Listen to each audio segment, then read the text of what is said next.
ప్రియులారా, reverend doctor D జేస్దాస్ అను నేను నా కుటుంబ పక్షముగా ప్రభువైన యేసుక్రీస్తు నామములో మీ అందరికీ వందనములు. ప్రభువు నాకు అప్పగించిన తన ఉన్నతమైన సేవ విషయంలో మంచి పోరాటము పోరాడి తిని, నా పరుగు కడముట్టించి తిని, విశ్వాసము కాపాడుకొంటిని. అందుచేత నేను చెప్పగలను, నా కొరకు నీతి కిరీటం ఉంచబడి ఉన్నది. ఇట్టి గొప్ప మహిమగల బహుమానం కోసం వెనుక ఉన్నవి మరచి ముందున్న వాటి కొరకై వేగిరపడుచు దేవుని ఉన్నతమైన పిలుపునకు కలుగు బహుమానమునకై ప్రయాసపడాలని ప్రభువు పక్షముగా మీ అందరికీ బ్రతిమాలుచూ ఉన్నాను. ప్రభువునందు విశ్రమిస్తున్న రెవరెండ్ డాక్టర్ డి జేస్దాస్ నా చిరునామా పరలోకం. నీతిమంతుడైన దేవుని సేవకుడు రెవరెండ్ డాక్టర్ డి జేస్దాస్ గారికి దేవుడు పిలువగా ఆయన మహిమలో ప్రవేశించారు. దైవజనుడైన ఈ నీతిమంతునికి మనమందరము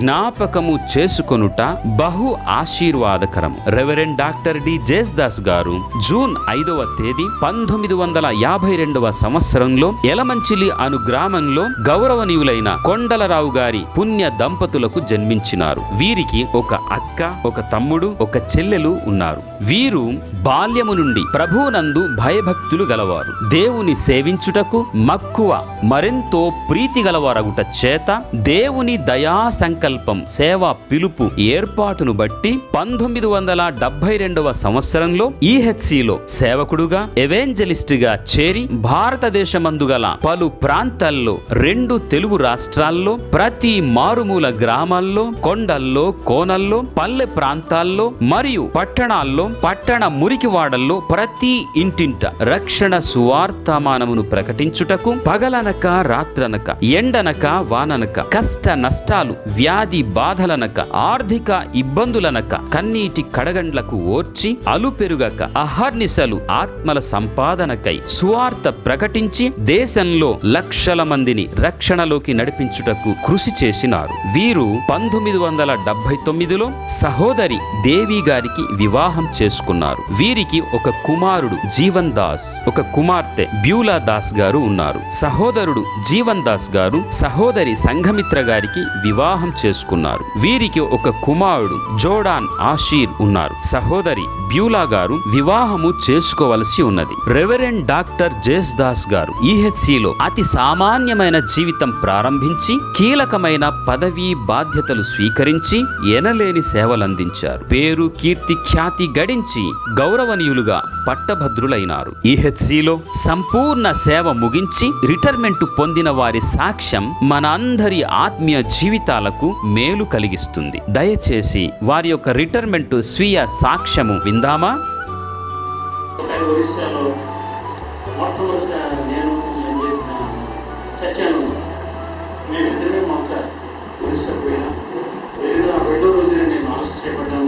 ఒక రోజంతా వర్షించి పెట్టారు. క్రైస్తవులంటే అసలు ఇష్టం ఉండదు. కింద పడేసి తొక్కాడు, గోడ తీసి కొట్టాడు, బెత్తతో కొట్టాడు. ఎంతగా కొట్టినా నేను ఏంటది గట్టిగా ఏడవకుండా అలాగే ఓపిక పట్టుకుని ఒక మొదలు ఉన్నాను. ఆయన సాయంత్రం వచ్చేవరకు మీకు ఏం పెట్టదు అలాగే ఉంచాడని చెప్పారు. సాయంత్రం ఆయన వచ్చిన తర్వాత 7:30, 8 గంటలకు వచ్చాడు. అప్పుడు ఏమన్నాడు? ఏం లేదు సార్, మాకు సువార్త చెప్తున్నాడు. మాకు అందరూ పత్రికలు వచ్చింది. ఆ పత్రిక సంఖ్య నా దగ్గర ఆ రోజు అక్కడ అందరి పత్రికలు ఇచ్చారు. ఆ తర్వాత ఆయన వదిలిపెట్టండి పొమ్మని చెప్పాలని చెప్పి నేను వచ్చాను. రీతిగా ఒరిస్సాలో తిండి లేకుండా చాలా దినాలు పెట్టుకుంటాను, దెబ్బలు లేకుండా అవునా. ఎప్పుడు పండగ పండుగ చూడటం తప్ప పండగలేదు. ఎప్పుడు కానీ ఇండియన్ స్వార్థ వచ్చినప్పుడు పండుగ మొదలుపెట్టి ఎక్కుతుంటే గుండె ఎప్పుడు ఆగిపోతుందని భయవేసి ఆ కొండ మీద ఉన్నప్పుడు సువార్త చెప్తాం. చెప్పకపోతే ఇక్కడ వాక్యంలో హెచ్చరిక గ్రంథంలో ఉంది. దుర్మార్గం చూసి హెచ్చరిక చేయకపోతే వాడు కష్టాలు చచ్చిన అర్థం పోతాడు, కానీ నేను ఉత్తరాన్ని చేస్తాను అనే మాట ఎక్కువగా నాకు గుర్తొచ్చింది. ఆ వాక్యాన్ని భయపడి పనిచేశాను. ఆ కొండలు ఎక్కలేక ఎక్కి, ఆ అడవుల్లో తిరగలేక తిరిగి, ఇంకా తిరుగుతున్న తిండి లేకపోవడం, సరైన గుడ్డలు లేకపోవడం, సరైన పండుకోవడానికి వసతి లేకపోవడం, ఎన్ని ఇబ్బందులు పడ్డాను. నాకు ఎన్నో మరణాలు వేసవకాలంలో నడుస్తూ నేను ఒక్కడే వెళ్తున్నాను. ఆ మధ్యలో పొలిచాను. ఒకసారి బలంగా ప్రవేశిస్తున్నటువంటి నదులకి ముందుగా ఉంటుంది. ఎన్నెన్నో సమస్యలు సేవలో నేను ఎదుర్కొన్నాను. వీటన్నిటిని దేవుడు కాపాడి తప్పించి బైబిల్లో లైఫ్ ఒక మాట 23వ కీర్తన మొదటి వచనం, నేను సేవకు రావడానికి ఉపయోగపడింది. నాకు ఏమి కలదు, సేవలోకి వెళ్తే కష్టాలు ఉంటాయేమో, బాధలు ఉంటాయేమో, ఇబ్బందులు ఉంటాయేమో అనేటువంటి సమస్యతో నేను కొన్ని దినాలు ఆదుకోవడానికి ప్రార్థించాను. అయితే ఈ భక్తులు యెహోవా కాపరి నాకు ఏమి కలిగి, ఆయన దేవుడిగా ఉన్నంత కాలం నాకు ఏమి కష్టం లేదు. నెలకు ఒకసారి ట్రాన్స్ఫర్, 15 రోజులకు ఒకసారి ట్రాన్స్ఫర్, అట్లాంటి పరిస్థితులు ఎదురైన ఏర్పడు ఎన్నడూ కూడా కాదనుకున్నా, పోలేను అని చెప్పకుండా నేను పోయాను. అలాగే ఎన్నడూ డబ్బు కోసం ఏడవలేదు, నా బ్రతుకు కోసం ఏడవలేదు, నా ఇబ్బందుల కోసం ఏడవలేదు, నాకు ఏదో లేదని ఏడవలేదు, ఎన్నడూ నేను సనుకోలేదు. ఏనాడు కూడా నేను నా డబ్బుల విషయంలో ఎమ్మెల్యే కానీ అనుకోలేదు, ఎవరు అనలేదు. ఒక విధంగా నాకంటే జూనియర్స్ ఉన్నారు 2 years కింద, వాళ్ళకి ఎంత చెప్పు వాళ్ళకి అంతే చెప్పు, కానీ ఒక ఇంక్రిమెంట్ కూడా ఎక్కువ లేదు వాళ్ళకంటే. కానీ ఎన్నడూ కూడా నేను వారిని ప్రశ్నించలేదు. ఉన్నదాంతో తృప్తిపడడం నేర్చుకున్నాను. నా ప్రభు నాకు ఇచ్చిన దాన్ని ఆశీర్వదించాను, దాన్ని నాకు సమృద్ధి చేశాను.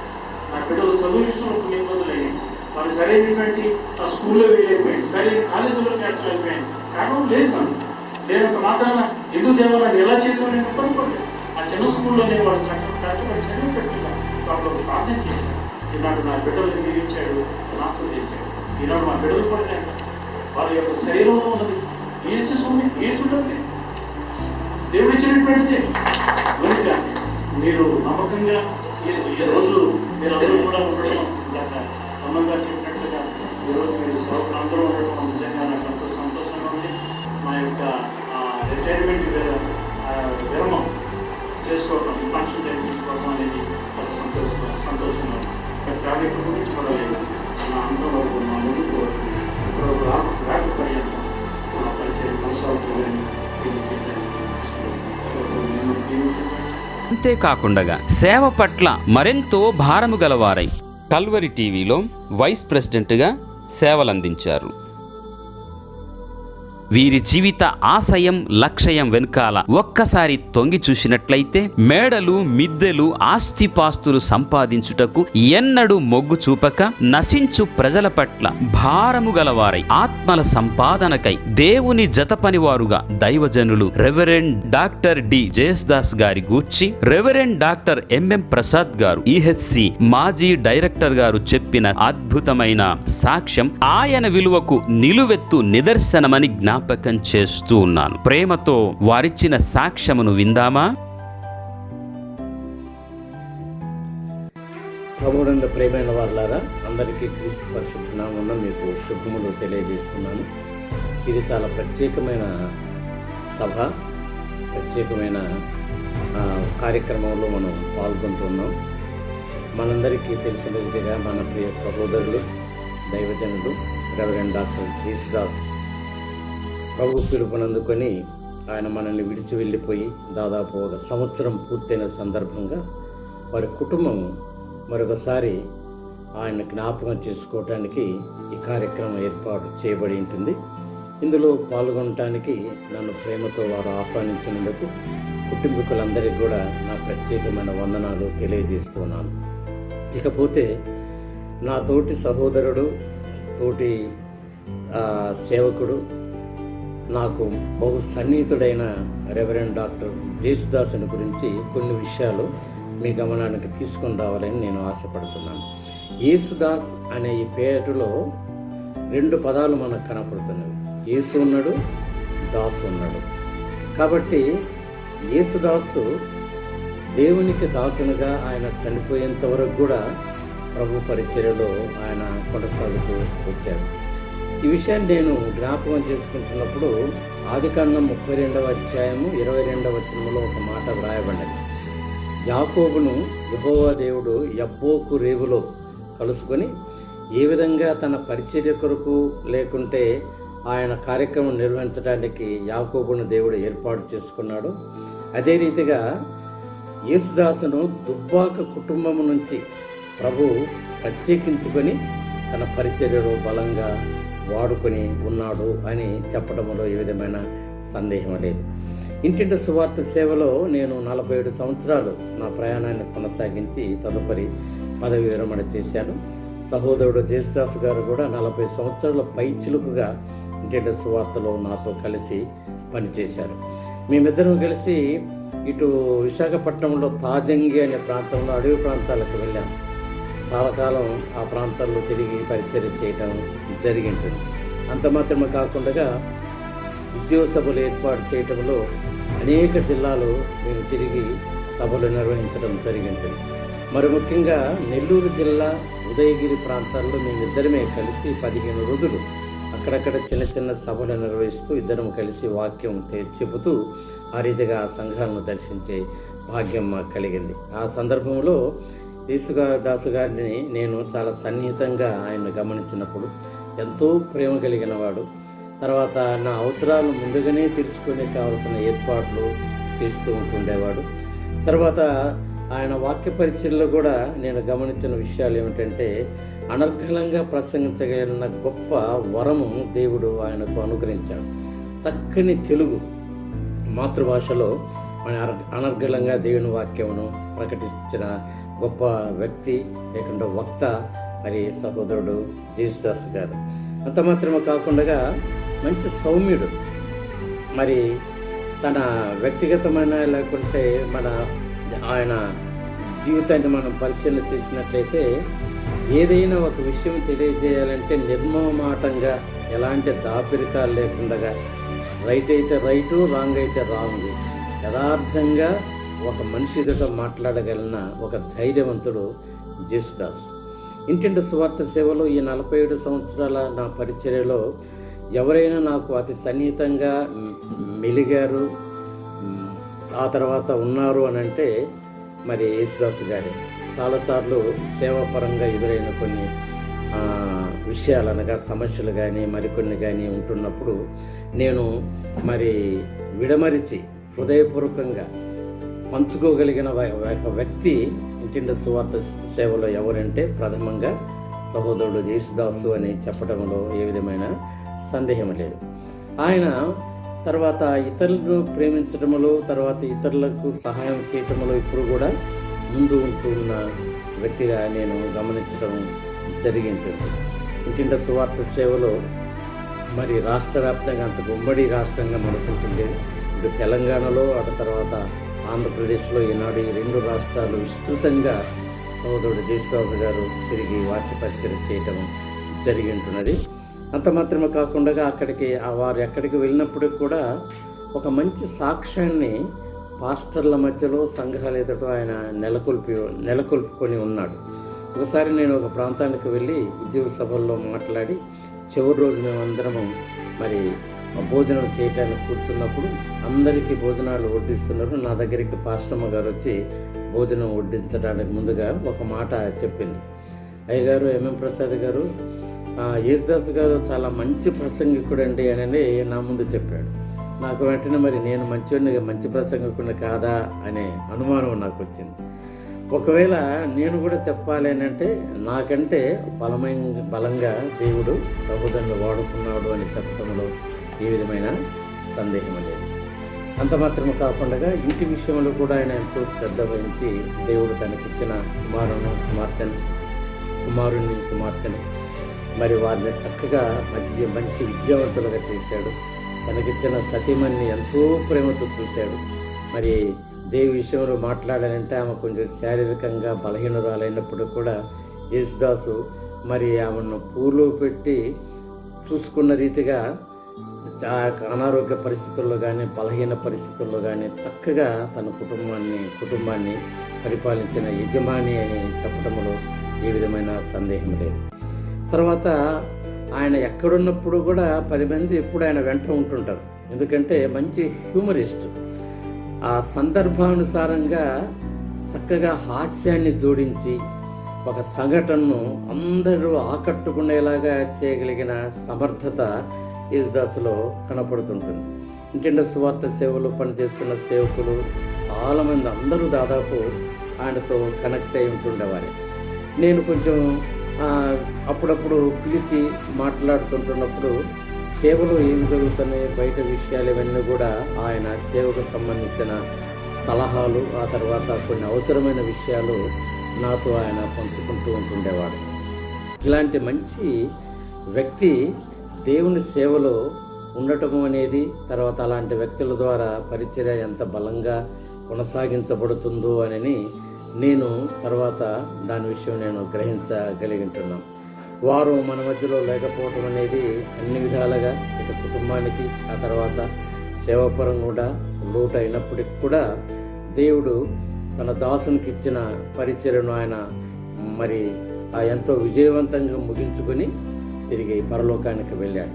ఈరోజు మనకంటే ముందుగా ఆయన దేవుని దగ్గరికి చేరుకోగలిగినాడు. దేశదాసు జీవితంలో మనం ఏమేమైతే గమనించామో, నేర్చుకొని ఉంటున్నామో వాటన్నిటిని కూడా మరొకసారి మననం చేసుకుంటున్నప్పుడు మనం కూడా ఆయన దేవుని సేవలో ఏ విధంగా ముందుకు వెళ్ళాడు, కుటుంబాలను ఏ విధంగా పరిపాలించుకున్నాడు, ఇతరులకు ఏ విధంగా ఆయన సహాయం చేశాడు, దేవుని వర్తమానం ఏ విధంగా సిద్ధపడుతూ పనిచేసేవాడు, ఇవన్నీ గమనించినప్పుడు మనం కూడా వాటిని మన జీవితానికి అలవర్చుకున్నట్లయితే మన ఆధ్యాత్మిక జీవితానికి అవి ఎంతో సహాయకరంగా ఉంటాయని నేను మరి ప్రగాఢంగా నమ్ముతుంటున్నాను. ఆ విధంగా ప్రభు మనకు సహాయం చేయాలని నేను కోరుకుంటున్నాను. ఇకపోతే చివరిగా మరి పిల్లలకు కూడా నేను చెప్పే విషయం ఏంటంటే, జీవన్ జ్యూల మరి నాన్నగారు లేని లోటు ఎవరు తీర్చలేరు. అయినప్పుడు కూడా మీ తండ్రి గారు ఎలాంటి అడుగుదాడలు మీకు వదిలిపెట్టి వెళ్ళి ఉంటున్నాడో వాటన్నిటిని మీరు గుర్తుంచుకొని ఆ ప్రకారం మీరు మరి ముందుకు వెళ్ళవాలని మిమ్మల్ని కోరుతున్నాను. అదే రీతిగా సహోదరికి కూడా నేను చెప్పే విషయం ఏంటనగా, అమ్మ మరి భర్త లేని లోటు మరి ఎవరు తీర్చలేనిది, పైగా ఇలాంటి వృద్ధాప్యం వచ్చినప్పుడు మరి తోడు లేని పరిస్థితుల్లో చాలా మరి కష్టంగా ఉంటుంది. అయినా దేవుడు మీకు తోడుగా ఉంటాడు, దేవుడు మీకు సహాయకరంగా ఉంటాడు. ఇప్పటివరకు నడిపించిన దేవుడు నమ్మదగిన వాడు కాబట్టి దేవుని వైపు చూస్తూ మరి దేవుని మీద ఆధారపడి మీ కుటుంబాన్ని ముందుకు నడిపించుకోవలసిందిగా కోరుతూ ఉంటున్నాను. కాబట్టి కుటుంబం కొరకు మేము ప్రార్థన చేస్తుంటాము. మరి ఆ సహవాసములో అప్పుడప్పుడు మనం కలుసుకుందాము. దేవుడు మీ కుటుంబంలో ఉంటున్న ఆ విషయాలను కూడా పరిష్కరించాలని, సహాయపడాలని ఆ విధంగా మేము ప్రార్థన చేస్తుంటామని హామీ ఇస్తూ ఈ కొద్ది మాటలతో నేను ముగిస్తుంటున్నాను. దేవుడు కుటుంబంలో జీవించిన అంతేకాకుండా the former executive director India every home crusade వారి యొక్క సాక్ష్యము ఈ సమయంలో సహనంతో కొన్ని నిమిషాలు ప్రేమతో ఆలకిద్దాం. Greetings in the name of our Lord and Savior Jesus Christ. I greet Reverend Jesudas's family who is gone to be with the Lord at this time of his memorial service. 1 year has passed. I bring greetings from my family, and I want to assure you, Sister Devi, the wife of our dear brother Jeevan and family, and daughter Beulah, God bless you and continue to use you. You have seen 1 year passed by when your daddy was with our Heavenly Father, and you might have experienced the closer relationship with Jesus Christ. May God bless you as you continue the journey, and remember the good ministry of your father did to raise you up to have a godly family and the ministry. It's a big witness, and reward is with God. I remember I joined India Every Home Crusade in 1982, and we used to have National Convention on Great Commission, in which I used to come as a young man from North India, and I saw that there were so many senior people, and when I used to meet them, they used to say, praise the Lord brother, I'm with Every Home Crusade for the past 30 years. So I used to wonder how long period they have served sacrificially. I want to share something about dear brother Jesudas. When I first met in 1983, I could see that he is a matured, sober, godly man. And when I inquired more, I came to know that India Every Home Crusade From its inception, it was in the state of Andhra Pradesh, and Jesudas joined in 1972 and served faithfully till 2012. He served for 40 years, which is not a small period of time, whole generation. And I saw him, that his history and his time with us, that he was a faithful evangelist who started as pioneer crusader, then promotional work, then church relationship, then he served as a Bible teacher to the field workers and Christ groups ministers. So he grew in the Lord, he served and blessed others. So he had a unique personality. He was always calm, always quiet, always matured man-like. And I learned many things even when I was in the central office later on 2000 onwards. So these people used to be an inspiration to me. I thank God that the word is true. In Proverbs it says, 10th chapter 7th verse, the memory of the just is blessed. Memory of the just. We are not just. We are justified by God, because by grace, through faith, we were born again, and then God justified. These are the people who are washed by my blood, and I call them to serve. So we are having the righteousness or justification of Jesus Christ, under which we are first of all his disciples to learn to follow him, then we are his evangelists to witness for him, and thirdly we are the servant leaders to prepare others. These three qualities I have seen in my brother. Today I can just say, in the word of God it says 2 Timothy 4th chapter 8th verse, like Paul, when he had almost finished his journey and this was his last letter before he departed, he wrote to Timothy, he said, I have finished my course, I have won my race, I will receive the crown. But before that he says, encouraging us like we are today being encouraged by the word of God. Kid, preach the word of God, be diligent in season, out of season. And then he says, watch for all things, endure suffering, and do the work of evangelist. Make full proof of your ministry. And then Paul says, I am going. So our brother has gone and Paul has gone. We are here. And these verses we take, that we remember him. Proverbs 10:7. He was a just man. So his memory is a big thing. Along with this is a word from Paul we are taking, that we have to prove ourselves as true disciples, as true followers, true witnesses, to preach the gospel of his kingdom and prepare others. Who knows, our call may come anytime, but be prepared, because we are in the last days. May God bless you, all the relatives, friends and family. And God is reminding us, the memory of God. Remember, Jesus said, remember me when you have Lord's table.